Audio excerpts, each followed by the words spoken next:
Assalamualaikum warahmatullahi wabarakatuh. Asyhadu an la ilaha illallah wa asyhadu anna Muhammadan abduhu wa rasuluh. Baik anak-anak, mari kita mulai pertemuan hari ini dengan melafazkan Bismillahirrahmanirrahim.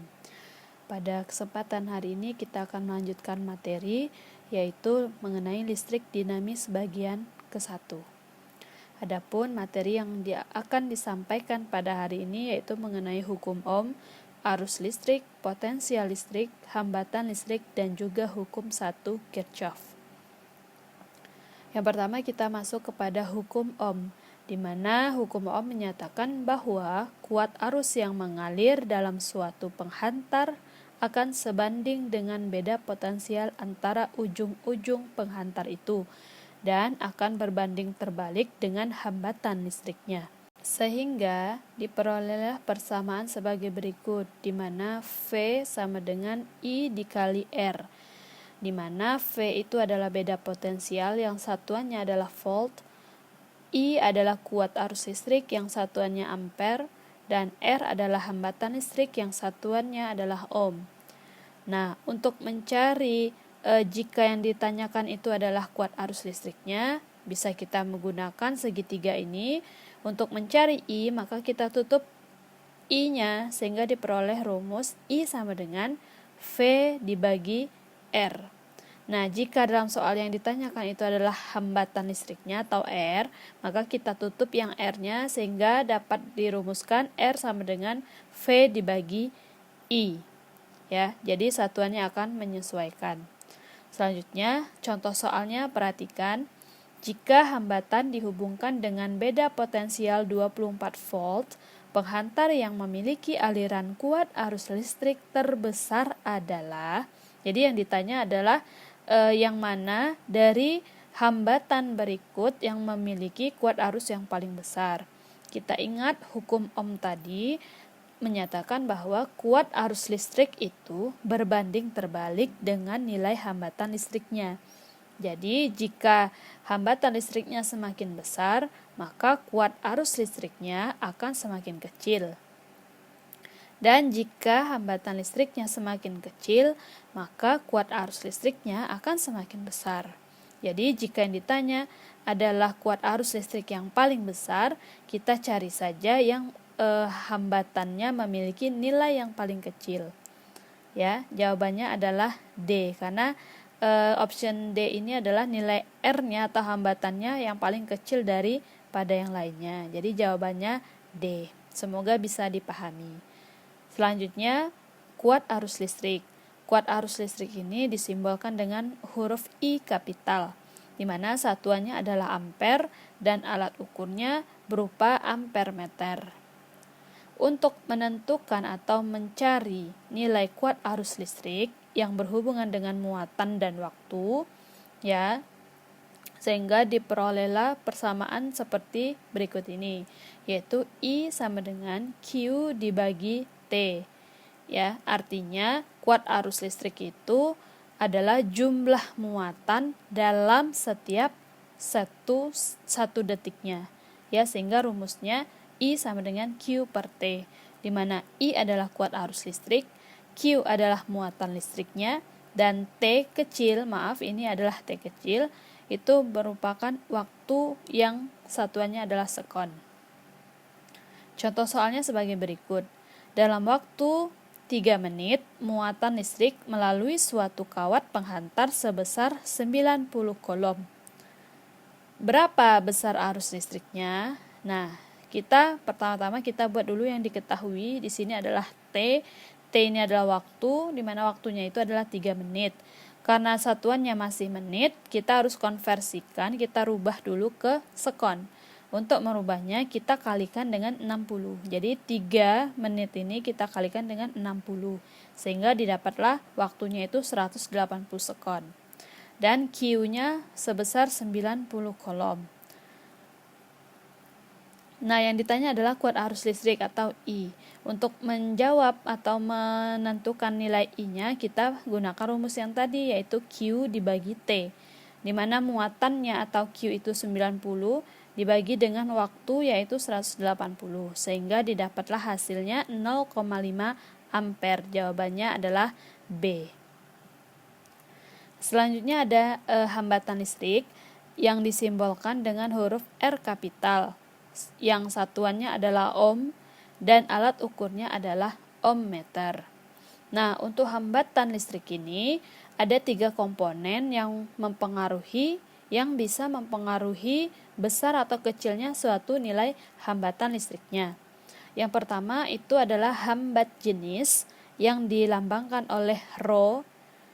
Nah, hubungannya dengan nilai hambatan adalah hambat jenis ini akan sebanding atau berbanding lurus dengan nilai hambatan R. Artinya, jika nilai hambat jenisnya itu besar, maka nilai hambatannya atau R-nya akan besar juga. Dengan demikian, jika nilai hambat jenisnya itu kecil, maka nilai hambatannya atau R-nya itu akan kecil juga. Begitu juga dengan panjang kawat. Panjang kawat juga sebanding dengan nilai hambatan. Jika semakin panjang kawatnya, maka nilai hambatannya juga akan semakin besar. Sebaliknya, semakin pendek kawatnya, maka nilai hambatannya akan juga semakin kecil. Nah, berbeda dengan luas penampang kawat. Nah, luas penampang kawat ini berbanding terbalik dengan nilai hambatan. Artinya, semakin luas penampang kawat, maka nilai hambatannya akan semakin kecil. Ya, sebaliknya jika semakin kecil luas penampang kawat, maka nilai hambatannya akan semakin besar. Nah, seperti itu ya. Nah, sehingga diperolehlah rumus persamaan sebagai berikut, di mana R, hambatan listrik, adalah dapat ditentukan dengan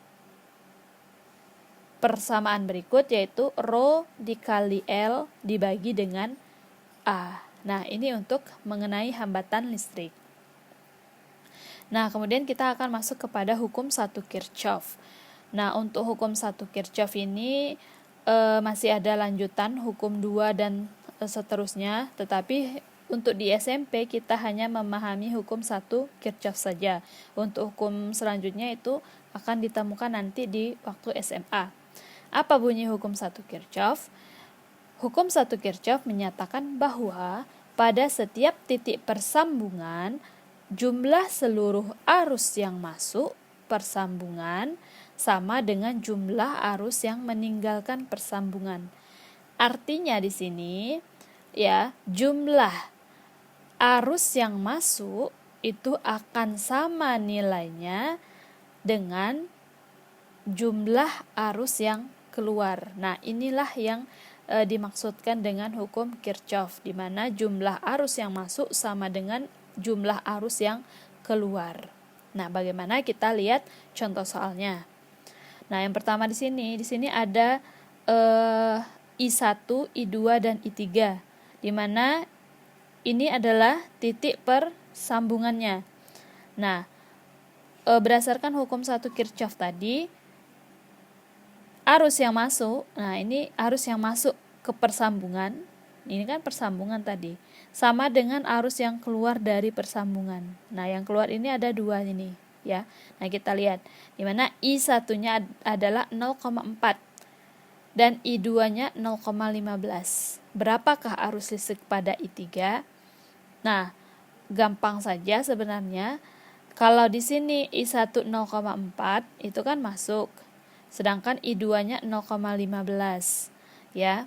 Nah, supaya I2 dan I3 ini nanti jumlahnya sama dengan I1 yaitu 0,4. Jadi di sini 0,15 tadi ya. Maka berapa I3-nya? Ya tinggal kita kurangkan saja.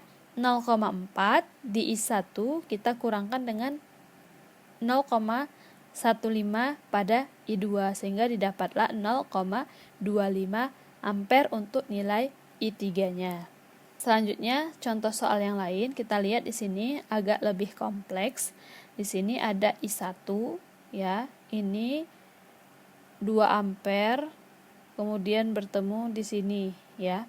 Ini I2 ini nilainya 7 ampere, terus akan bertemu di sini. Nah, di sini adalah I3, ini 10 ampere. Nah, pertanyaannya berapa nilai I1, I2, dan I3? Kita ingat ya, jumlah nilai I yang masuk sama dengan jumlah I yang keluar. Nah, kita tentukan dulu. Ternyata I keluarnya ini adalah 10 ampere.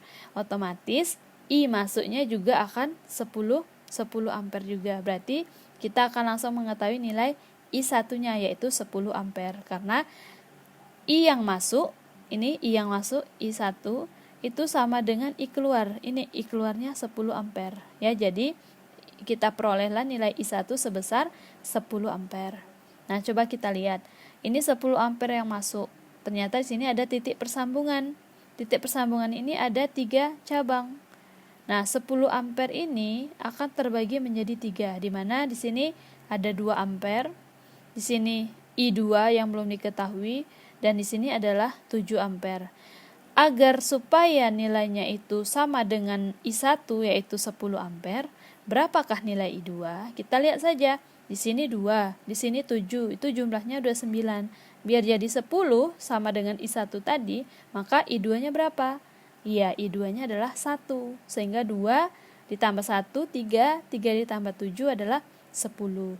Maka kita dapatlah nilai I2-nya adalah 1 ampere.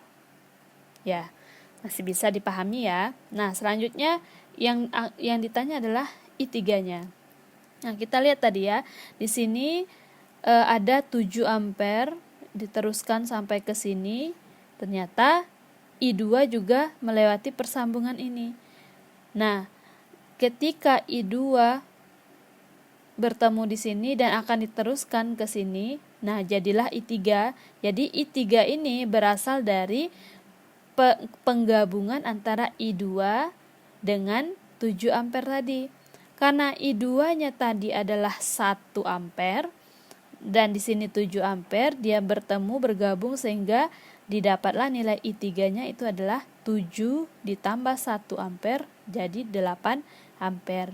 Nah, 8 ampere di sini terus jalan, di sini 2 ampere tadi akan diteruskan di sini dan bertemu di sini ya, akan menjadi 10 ampere. Dari mana? I3-nya tadi kan 8.